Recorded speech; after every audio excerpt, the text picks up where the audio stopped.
আসসালামু আলাইকুম। আশা করি সকলে ভালো আছেন। আজকে একটি বিধ্বংসী বিনিয়োগ বাজার আমরা দেখলাম।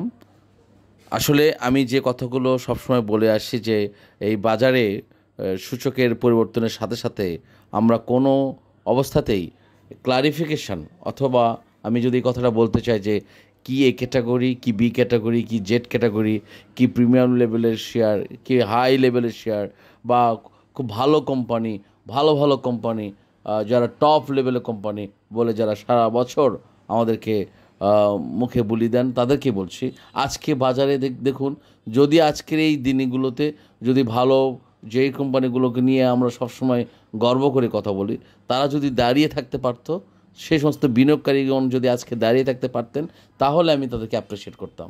আজকে বাজারের যে পতনের অবস্থা হয়েছে, সেখানে জেড ক্যাটাগরি বলেন, বি ক্যাটাগরি বলেন, আর এ ক্যাটাগরি বলেন, যে ক্যাটাগরি কোম্পানিগুলো বলেন, সবগুলো কোম্পানি যেন আজকে ধস নেমে যাচ্ছে।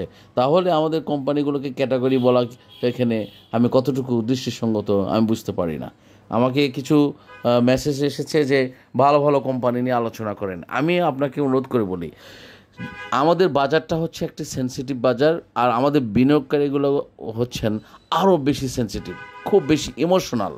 একটু কিছু হতেই ঝড়ের গতিতে তারা সিদ্ধান্ত নিয়ে ফেলে দেয়, একটু কিছু হতেই।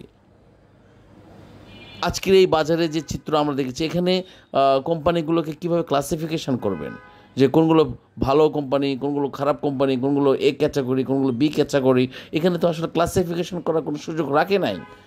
সবগুলোতে একই রকমভাবে ঢালাওভাবে ধস নেমেছে। এবং আমি সেই সমস্ত বিনিয়োগকারীদেরকে বলবো, যারা আপনারা এই ক্যাটাগরির একটা কোম্পানি শেয়ার হোল্ড করছেন, যারা আপনারা জানেন যে এই কোম্পানিগুলো খুব রিনোন কোম্পানি, স্টাবলিশ কোম্পানি, সেই কোম্পানির শেয়ার নিয়ে আপনারা হুড়ুহুড়ি করে বের হয়ে যাচ্ছেন, একটি এই ক্যাটাগরির শেয়ার থেকে আপনারা হুড়ুহুড়ি করে বের হয়ে যাচ্ছেন, বিক্রি করে বের হয়ে যাচ্ছেন। আমরা বিক্রি যদি না করি, আমরা যদি আমাদের অবস্থান ধরে রাখি, তাহলে তো আমাদের কোনো ক্ষতি হচ্ছে না, তাই না? আমাকে তো আজকে বিক্রি করে যারা বের হয়েছেন 100%-এর মধ্যে আমি বলবো যে 99% যারা আজকে যেগুলো বিক্রি করেছে, সেগুলো তারা লস দিয়ে বিক্রি করে বের হয়েছেন। কারণ লাস্টে তো এগুলো তো এই লেভেল, এই দামে তাদের কেনা নেই, কোনো অবস্থাতেই তারা এই ধরনের কোম্পানিগুলোকে এত কম দামে ছেড়ে দেওয়া কোনো যুক্তিসঙ্গত আসে না। তাহলে আমরা তো নিজেদেরকেই নিজে ক্ষতিগ্রস্ত করে ফেলছি। হ্যাঁ, একটি চরম অর্থনৈতিক সংকটের বা যুদ্ধ অবস্থার সংকটের মধ্য দিয়ে অতিক্রম করছে একটি বিশ্ব, একটি নানা রকম প্রতিকূলতার মধ্যে যাচ্ছে, এটা সত্য, এটা সাময়িক, এটা কেটে যাবে।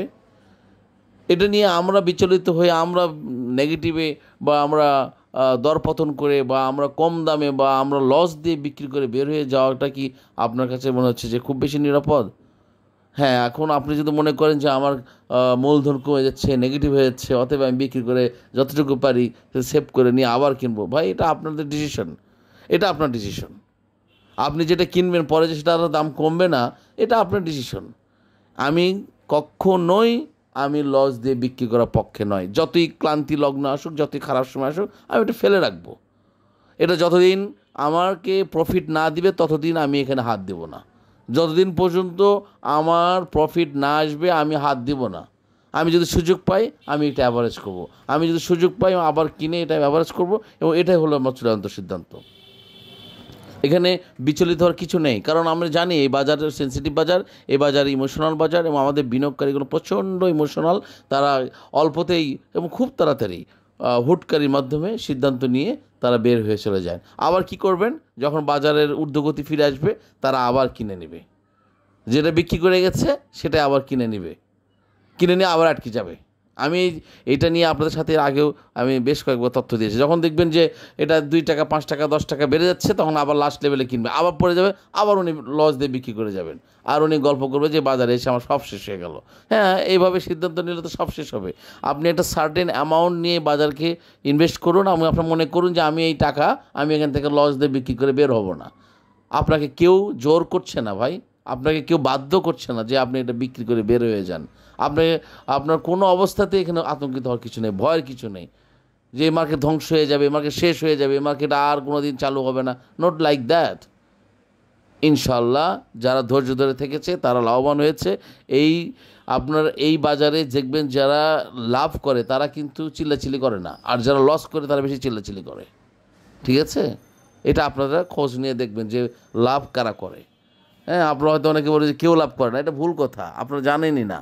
যারা এই ধরনের কথা বলেন তারা আসলে বিনিয়োগ বাজারের সম্বন্ধে কিন্তু আপনাদের হয়তো খালি এক ধরনের ধারণা আছে, বাট আপনাদের রিয়েল পিকচার বা রিয়েল নলেজটা আপনাদের কাছে নেই। আমি দুঃখিত কথা বলতে আজকে বাধ্য হলাম।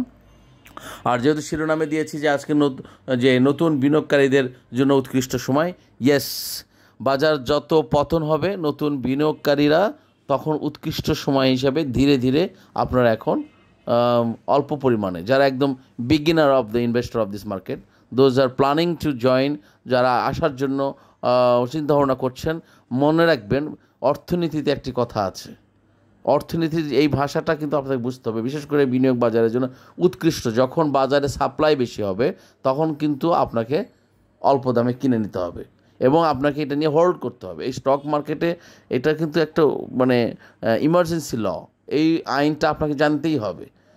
সবাই যখন মানে লস দিয়ে বের হয়ে যাবে বা আতঙ্কিত হয়ে বের হয়ে যাবে, কোনো গুজবে নিউজ দিয়ে বের হয়ে যাবে বা মনে করছেন যে একটা প্যানিক নিউজ আসছে বের হয়ে যাচ্ছে, আপনি অল্প কিছু কিনে চুপ করে বসে থাকবেন, আবার দাম কমে গেল আবার একটু অল্প করে কিনে চুপ করে বসে থাকবেন। আপনি একদম রিয়েল যদি ইনভেস্টর হতে চান, this is the real picture of this market. এবং বিনিয়োগ বাজারে এটাই হচ্ছে প্রকৃত নিয়ম।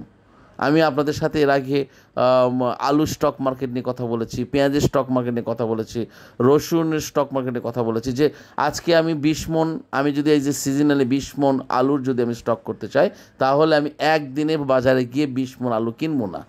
আমি সিজনের সময় যাব, যখন আলু ভরপুর বাজারে থাকবে তখন আমি যাব। আমি বাজারে আজকে দেখব যে মানে কেনার লোক নেই, আলুগুলো কৃষকগুলো কম দামে ফেলে দিয়ে যাচ্ছে, আমি তখন অল্প কিছু কিনে আলু রাখলাম। আর একদিন গেলাম আবার দাম কমে গেছে, আরও বেশি দাম কমে গেছে, আমি আবার কিছু কিনলাম। আবার আরেকদিন গেলাম, ঠিক এই সিনারিগুলোতে আমি সুযোগ বুঝে আমি কিনে আমি বসে থাকবো। এটা যদি আলুর বাজারে যদি আপনি বুঝে থাকেন, পেঁয়াজের বাজারে যদি এই চিত্র বুঝে থাকেন, যারা ধানের বিজনেস করে, ধান ব্যাপারী যারা, প্রয়োজন হলে তাদের সাথে আপনি একটা কথা বলবেন, যারা ক্রপ নিয়ে বিজনেস করে, তারা কীভাবে স্টক মার্কেটে তারা বা স্টক করে তারা বিজনেস করে প্রফিট করে, এটা আপনি একটু খেয়াল করে দেখবেন যে this is the general rules for this invest market. Okay, so আমি আপনাদের অনুরোধ করব, ভয় পাওয়ার কিছু নেই, বিচলিত হওয়ার কিছু নেই, সিদ্ধান্ত অবিচলে আমি আছি, আপনারা সিদ্ধান্ত অবিচলে থাকুন। যারা বিক্রি করছে, আপনার যদি সুযোগ থাকে, যাদের সুযোগ থাকবে অল্প করে কিছু কেনেন, যেগুলো যার কাছে আমি কিন্তু জানি না আপনার কত করে কেনা আছে বা আপনার কাছে কোন অ্যামাউন্টগুলো আছে। আজকেও বেশ কিছু কোম্পানি দাম বেড়েছে, এমআরএল অয়েল আজকে সারাদিন হল্টেড ছিল। আমি এমআরএল অয়েল নিয়ে তো আপনার সাথে আগে কথা বলেছি, আজকে এমআরএল অয়েল ডেলো হল্ট ছিল, তার মানে কি এটা কি এক্সাম্পল হয়েছে? না, এটা না। আজকে অনেকগুলো কোম্পানি আপনার একটা ভালো একটা প্রাইস দেখা গেছে, কিন্তু আমাদের উদ্দেশ্য তো সেটা নয়, আমরা তো সকলের ভালোর জন্য কথাগুলো বলছি। আমি আমার কোম্পানি, যে কোম্পানি আমার কেনা আছে সেই কোম্পানিকে আমি একটা অবস্থানে কিনবো, ধীরে ধীরে কিনবো, পর্যায়ক্রমে কিনবো এবং আমি সেখানে প্রফিট করবো, এটাই তো আমার উদ্দেশ্য। ঠিক আছে না? আমরা যদি এই পরিবার থেকে আমরা একটু সিদ্ধান্ত নিই, তবে একটি কথা আমি বারবার আপনাদের বলেছি যে আমার সাথে যারা সংযুক্ত আছেন তাদেরকে অনুরোধ করব, তারা যদি ট্রেডার হয়ে থাকেন তাহলে আপনার সাথে আমার কথাগুলো একদম মিলবে না। কারণ আপনি কালকে বিক্রি করে লাভ নিতে চান, আমি কালকে বিক্রি করে লাভ নিতে চাই না। আমি একটা পরিকল্পিতভাবে পরিকল্পনা করব, প্রয়োজন হলে 1 বছর 2 বছর আমি ওয়েট করব, বাট আমি একটা সার্টেন লেভেলে গিয়ে প্রফিট করব। আমি আলহামদুলিল্লাহ আমি এই পলিসিতে আমি যাদেরকে বলেছি, যারা আমার কথা শুনেছে, তারা কেউ লস করে নাই। কারণ একটি স্লোগান তো একটাই যে আমি লস দিয়ে বিক্রি করব না।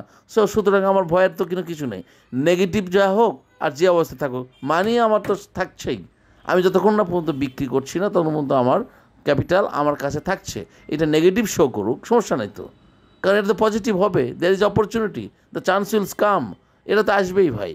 এখানে তো আমরা এই যে বেশ কিছু কোম্পানি, আমি হতাশ হয়ে যাচ্ছি যে তারপরও বিনিয়োগকারীরা বিক্রি করে বের হয়ে যাচ্ছে, দাম পড়ে যাচ্ছে। দাম কী কারণে দাম পড়ে যাচ্ছে, কেন আপনি বিক্রি করছেন, একবার তল্লাশি করেছেন বা একবার খোঁজ নিয়েছেন?